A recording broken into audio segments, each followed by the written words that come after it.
Reunião de urgência com generais foi convocada para a tarde desta quinta-feira. O relatório do Ministério da Defesa sobre as urnas eletrônicas e os protestos populares em frente aos quartéis estiveram na pauta. Até agora, nenhuma informação sobre o encontro foi revelada. O presidente eleito Luiz Inácio Lula da Silva fez comentários sobre o relatório das urnas apresentado pelos militares. Vamos conferir. Ontem aconteceu uma coisa humilhante, deplorável para nossas Forças Armadas. Um presidente da República, que é o chefe supremo das Forças Armadas, não tinha o direito de envolver as Forças Armadas a fazer uma comissão para investigar urnas eletrônicas, coisa que é da sociedade civil, dos partidos políticos e do Congresso Nacional. E o resultado foi humilhante. Foi humilhante. O Lula também falou sobre as manifestações em frente aos quartéis. Lamentavelmente, Alckmin, tem gente, uma minoria que está na rua pedindo. Ele não sabe nem o que pede, mas estão pedindo. Eu, se pudesse dizer para essas pessoas, voltem para casa. Democracia é isso, um ganha, o outro perde. Um ri, o outro chora. É assim em qualquer esporte, é assim em qualquer política. Quantas vezes eu chorei porque perdi? Quantas vezes cheguei em casa achando que tudo tinha acabado para mim? E hoje eu descubro que uma derrota é apenas um incentivo para eu me preparar melhor para outra disputa eleitoral. Marco Antônio Costa, no momento que nós estamos vivendo, como o senhor avalia a fala do presidente eleito Luiz Inácio Lula da Silva? Bem, primeiro, boa noite a toda a audiência da Jovem Pan que nos assiste nesse horário. Olha, esse discurso do Lula, tanto de ontem à noite quanto de hoje de manhã, mostra o nível de hipocrisia da esquerda brasileira, desse pensamento progressista, que é refletido exatamente por essa mistureba. E a mistureba hipócrita envolve o quê? Esse papo de mais amor, por favor, né, que é ridículo, que parece slogan de artista decadente, e aquele negócio de esconder nas entrelinhas, mas que fica muito claro para quem presta atenção no discurso, que ele tem interesse de perseguir, segundo ele, os empresários que financiam as manifestações, que o PT e o Lula chamam de criminosas. Segundo ele, a censura promovida pelo judiciário deve ser aplaudida. E, segundo ele, né, tudo que aconteceu na manifestação de questionar a transparência e a lisura do processo eleitoral não pode ser feito. Então, é muito simples. Você percebe que ele quer calar qualquer pessoa que se manifesta contra ele. Ele defende a opressão do aparato burocrático estatal em cima de qualquer pessoa que queira se expressar livremente, se manifestar nas ruas. E ele faz tudo isso, né, sob o aplauso dessa esquerda decadente que está sendo restabelecida, né, retirada do cemitério, retirada do túmulo do século XX, com esse discurso em prol da democracia petista. Então a democracia petista, pelo que eu entendi, é a democracia mais odiosa que existe na face da terra. É a democracia que aplaude quem cala, que não quer ouvir vozes dissonantes, que não aceita a liberdade de expressão, que não aceita os direitos e garantias individuais. É uma vergonha. Fora essas maluquices que o Lula falou, ele conseguiu também deixar o mercado maluco no dia de hoje. Porque ele sinalizou como as pessoas em volta dele e ele estão perdidos nesse processo de transição. Eles estão pedindo um cheque sem fundo de mais de 200 bilhões de reais. Ele não consegue falar quem vai coordenar a pasta da economia. Já quis criar mais 13 pastas e mostrou exatamente para as pessoas que ele vai fazer tudo isso daí. E se você questionar, ele vai aplaudir a censura. E não só ele, toda Marco, a equipe que está em volta dele. César, a sua avaliação da fala do Lula nesse momento das manifestações? Veja, gente, eu venho insistindo com vocês que o que está em jogo aqui é extremamente sério. É curioso o Marco falar de liberdade de expressão quando ele quer pautar o TP da emissora. Quando ele diz que o que está sendo lido pelo âncora do programa está equivocado, não serve, não pode, está errado. Essas foram as tuas palavras.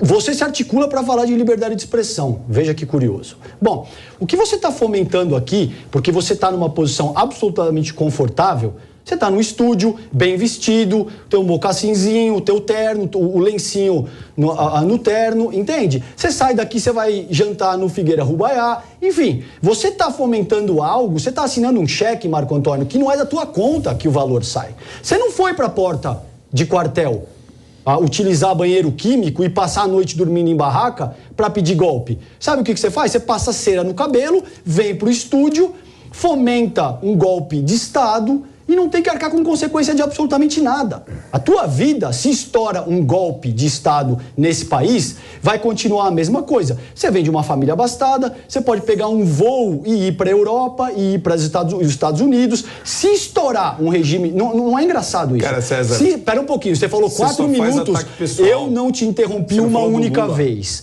Eu não te interrompi uma única vez. Depois você se põe na situação de vítima que está sendo interrompido e não consegue se articular. Só ataque pessoal. Você falou 4 minutos, eu não abri a boca, Marco.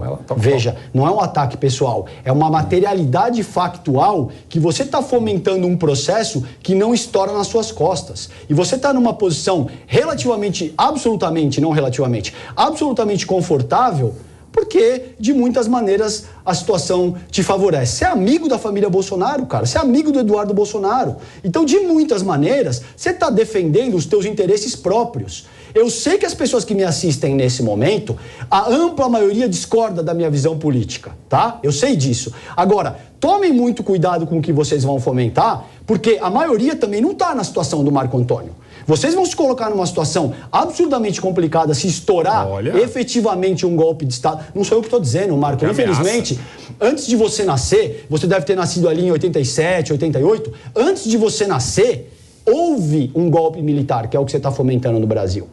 Entre 64 e 85, a gente viveu sobre um estado de exceção no qual foram cassadas direitos políticos, liberdades civis, uma série de coisas que é o que você está fomentando aí quando você pede que a soberania do voto popular seja ignorada, com esse tipo de falácia, entende? Com esse tipo de delírio ultradireitista de que a urna não é legítima. Ora, meu caro, você teve OAB, você teve OEA, Organização dos Estados Americanos, você teve toda a comunidade internacional, entende? Certificando o resultado do pleito eleitoral. Eu não vi você questionar a eleição do Tarcísio de Freitas em São Paulo. Eu não vejo os bolsonaristas questionarem a eleição do Nicolas em Minas Gerais. Ou seja, só o que está errado na urna foi a eleição do Lula, que não te interessa nessa medida. Então veja o tipo de coisa que essa gente está estimulando no Brasil e se estourar efetivamente um processo de golpista contra a soberania do voto popular, as consequências são impensáveis. Você não vai ter mais esse tipo de debate, ou de discordar, ou de... A coisa pode evoluir, Marco Antônio, é isso que eu quero te deixar bem registrado aqui, aconteça o que for, para uma violência generalizada nas ruas. Eu estou te falando de atentados, de assassinatos, de coisas que são muito parecidas com o que a gente viu na década de 60. Marco Antônio. Você não tem noção do que é isso, cara. César, eu ouvi você falar aqui. Primeiro, sim, acho infantil da sua parte começar fazendo ataques pessoais. Você não conhece a minha vida. Não são ataques pessoais. Você não conhece a minha vida, você não sabe de onde eu vim, você não conhece os meus amigos, os lugares que eu frequento. Ok, Marco. E esse ar presunçoso, eu não acho que é profícuo, eu não acho que é interessante, inclusive, para a audiência. Eu acho que a gente tem que se ater à pauta quando a gente vai analisar o tema que foi proposto. Você quer determinar o TP, você quer determinar o formato do programa, você quer determinar tudo, cara. É típico desse autoritarismo. Eu ouvi você falar, vamos respeitar lá, o tempo. Fica bem à vontade. E com relação à sua introdução, então, que é completamente irrelevante para o programa, agora se atendo, é você que está dizendo. Se atendo à questão que faz parte do assunto que nós estamos debatendo, eu nunca falei em golpe. Eu nunca falei nem no artigo 142, nem intervenção federal, eu nem citei, eu nem fiz a diferenciação entre o 142... O que você está defendendo efetivamente? Só para eu entender. O que você está defendendo? Então, de novo, quando a gente fala do relatório das Forças Armadas, e levar a sério um questionamento que foi feito por um grupo técnico das Forças Armadas, é isso que tem que ser levado a sério. Qual o objetivo final disso? O ponto aqui é, sim, nós podemos questionar, nós temos não só o interesse em prol da democracia. Quem realmente defende a democracia quer um sistema onde você possa apurar, aferir o resultado. Você está questionando a eleição do Tarcísio de Freitas? Sim, eu posso questionar todas as eleições. Todo mundo que foi eleito. Eu acho que deve ser questionado tudo, porque para mim o que importa é o seguinte, eu quero uma eleição que eu consiga auditar posteriormente, né, com alguma redundância. Eu voto preciso impresso de redundância. Então, sim, o voto auditável remete à impressão que nem acontece de maneira tranquila, serena, no mundo inteiro. O único lugar com a urna exclusivamente eletrônica é Butão e Bangladesh, eu já falei isso. E você vai para a Alemanha, por exemplo, lá é voto impresso. Qual o teu raciocínio por trás disso? Você vai nos Estados Unidos, a votação toda ela é feita ou por correio, você pode inclusive fazer por correio, né?